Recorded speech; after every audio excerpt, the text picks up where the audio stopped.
Ողջույն բոլորին, բարի գալուստ հայկական խոհանոց, հարգելիներս այսօր միասին պատրաստում ենք ընկույզով շատ համեղ նրբահամ թխվածք։ Նախքան բաղադրատոմսին անցնելը չենք մոռանում հավանել տեսանյութը, ինձնից համեղ բաղադրատոմս, իսկ ձեզանից ընդամենը 1 լայք։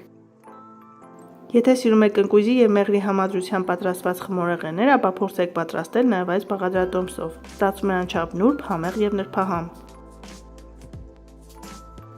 Բիսկվիթի շերտը թխելու համար մեզ անհրաժեշտ է 1 բաժակ ընկույզ, 150 գրամ շաքարավազ, 6 ձու, 70 գրամ հալեցրած կարագ, 2 ճաշի գթալ կակաո, 1 թեյի գթալ սոդա, 1 թեյի գթալ վանիլային շաքարավազ և 1 բաժակ այլուր։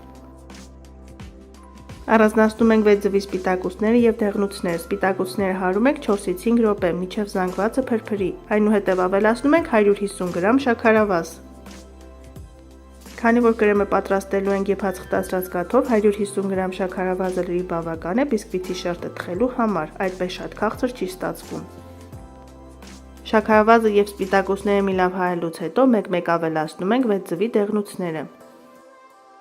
Այս խմորեղենը ունի ընկույզի և մեղրի շատ հագեցած համ, քանի որ և բիսկվիթի շերտը և կրեմը պատրաստելու համար օգտագործում ենք բավականին ընկույզ և նույնիսկ անգամ ձևավորման համար։ Ձվի և շաքարավազի զանգվածին ավելացնում ենք 1 թեյի գթալ վանիլային շաքարավազ, 1 թեյի գթալ սոդա, 70 գրամ հալեցրած կարագ և կրկին անգամ մի լավ հարում ենք։ Հարիչը մի կողմ ենք դնում, խմոր պատրաստելու համար այն այլևս մեզ հարկավոր չէ, մաղում ենք 2 ճաշի գթալ կակաո և 1 բաժակ այլուր։ Խմորեղենների մեջ կակաո օգտագործելիս կակաոն պարտադիր մաղեք, քանի որ այն արագ խոնավություն է կլանում և գնդիկներ են առաջանում։ Ձեռքի հարիչի կամ գթալի օգնությամբ մի լավ խառնում ենք խմորը, այնուհետև մանրացնում ենք 1 բաժակ ընկույզ և կրկին ավելացնում ենք խմորի մեջ։ Հարգելիներս, բաղադրատոմսում օգտագործվող բոլոր բաղադրիչների հստակ չափաբաժինները, ինչպես միշտ կգտնեք նկարագրությունների բաժնում։ Ընկույզն ավելացնելուց հետո խմորը կրկին խառնում ենք։ Մեկնաբանությունների բաժնում խնդրում եմ գրեք, թե ինչ անվանում կտայիք այս թխվածքին։ Ջեռոցի տապակի վրա յուղաթուղթ ենք փռում, լցնում ենք խմորը և համաչափ տարածում ենք։ Ջեռոցի տապակի չափը 30-40 սմ է, բիսկվիթի շերտը թխվելուց հետո այն պետք է բաժանենք 2 հավասար մասերի։ Բիսկվիթի շերտը պետք է թխենք նախապես տաքացված ջեռոցում 180 աստիճան Ցելսիուս ջերմաստիճանում, մինչև երեսը մի փոքր կարմրի։ Հարգելիներս, եթե վստահ չեք, որ ձեր ձեռքի տակ եղած յուղաթուղթը ունի բարձր որակ, յուղաթղթի վրա մի փոքր ձետ քսեք։ Եթե ունեք խմորեղեն թխելու համար փոքր ուղղանկյունաձև ձևաման, կարող եք թխել 2 շերտ։ Բիսկվիթի շերտը բաժանում ենք 2 հավասար մասերի, ծայրերից էլ մի փոքր կտրում ենք, որպեսզի վերջում խմորեղենը գեղեցիկ ձևավորենք։ Կրեմի համար հարում ենք 200 գրամ փափուկ կարագ, այնուհետև գթալ ավելացնում ենք 1 վանկա եփած խտացրած կաթ։ Ավելացնում եմ նաև 1 լիտր ճաշի գթալ պինդ մեղր, եթե ձեր ձեռքի տակ եղած մեղրը ջրիկ է, ավելացրեք 2 ճաշի գթալ։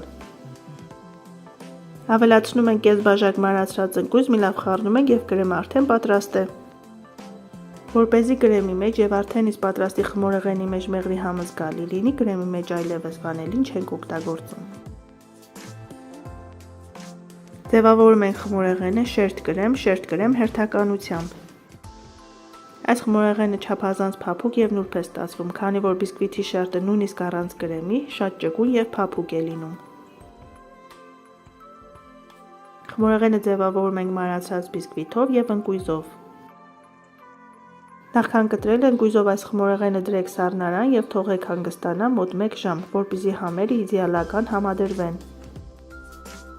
Արդյունքում ստանում ենք շատ բարձր ընկույզի և մեղրի նուրբ համով, փափուկ և նրբահամ թխվածք։ Այս բաղադրատոմսը իմ հեղինակային բաղադրատոմսն է, փորձեք պատրաստել և մեկնաբանությունների բաժնում կիսվեք ձեր կարծիքներով։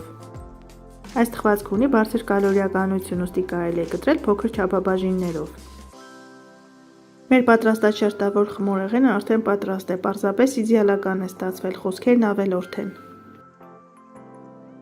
Դե ինչ բարեկամներ, այսօր էլ այսպիսի ընկույզով և մեղրով պատրաստվող անչափ համեղ խմորեղենի բաղադրատոմս։ Դուք էլ պատրաստեք այս տարբերակով, եղեք առողջ և օրհնված։ Ցտեսություն, կհանդիպենք հաջորդ տեսանյութերում։